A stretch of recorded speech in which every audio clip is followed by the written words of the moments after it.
আজকে আমি যাচ্ছি আমার গ্রামের বাসায়, সাথেই রয়েছে আমার বড় ভাই। কিভাবে গেলাম, কখন গেলাম সবই থাকছে আজকের ভিডিওতে। এছাড়াও গ্রামের মানুষের জীবনযাপন, তাদের সংস্কৃতি, ঐতিহ্য সবকিছুই থাকছে আজকের ভিডিওতে। তো চলুন আর কথা না বাড়ায় ভিডিওটি শুরু করা যাক।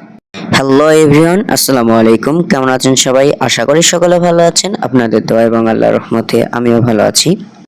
আমাদের ট্রেন হচ্ছে 3টায়, সো আমাদের আর দেরি করলে চলবে না, তাই তো একটা রিক্সায় উঠে গেলাম।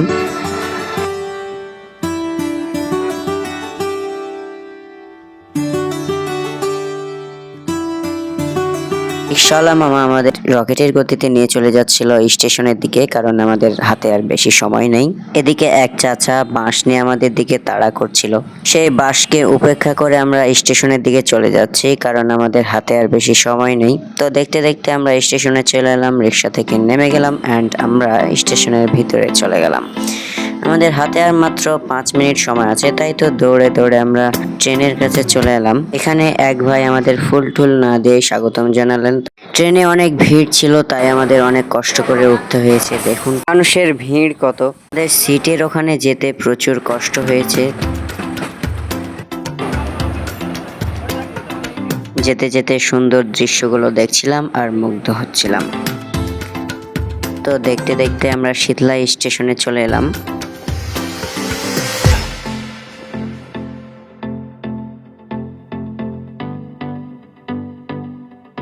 এবার আমাদের ট্রেন এসে দাঁড়ালো কাকন রেলওয়ে স্টেশনে এবং ট্রেনটি কিছুক্ষণ পরে আবারও ছেড়ে দিল।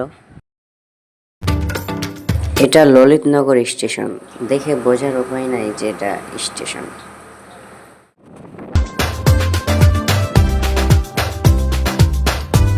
মাঠ ঘাট, নদী নালা, খাল বিল সকল কিছু পেরিয়ে আমরা চলে এলাম নাচল রেলওয়ে স্টেশনে।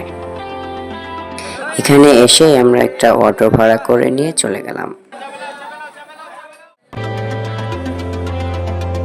অটোতে বসে যেতে যেতে গ্রামের সুন্দর দৃশ্যগুলো অবাক দৃষ্টিতে চেয়ে দেখছিলাম।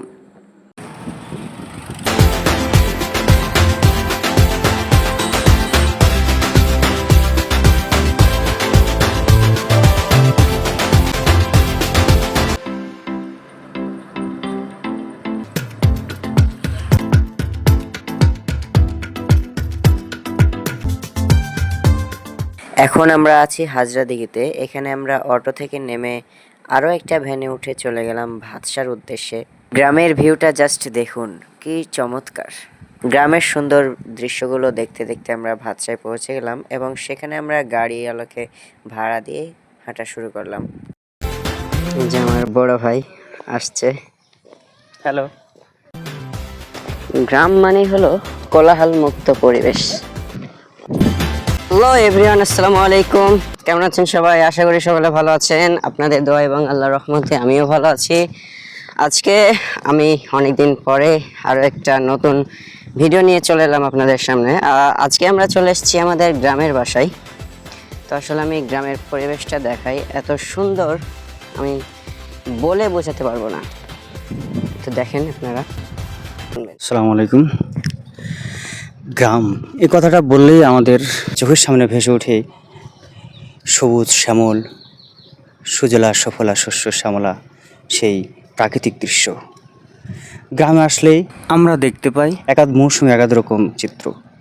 এখন বর্ষাকাল, একদিন আগেই ছিল এসব জায়গায় পানিতে ভর্তি।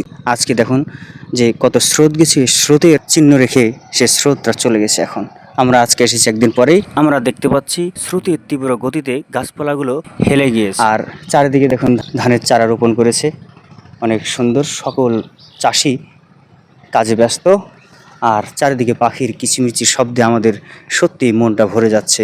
মনে হচ্ছে আমরা এই প্রকৃতির মাঝে বিলীন হয়ে যাই। ধন্যবাদ সবাইকে, আসসালামু আলাইকুম। তো এটাকে বলে নালা, বা আমরা গ্রামের ভাষায় যেটাকে খাড়ি বলে থাকি। দীর্ঘক্ষণ হাঁটার পরে আমরা আমাদের গ্রামের বাড়িতে চলে এলাম এবং সকালবেলা ঘুম থেকে উঠেই আমি গ্রামের সুন্দর ভিউগুলো নিচ্ছিলাম।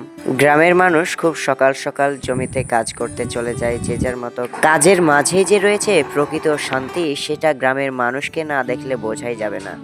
গ্রামের মানুষের জীবন ব্যবস্থাই হলো কৃষি নির্ভর।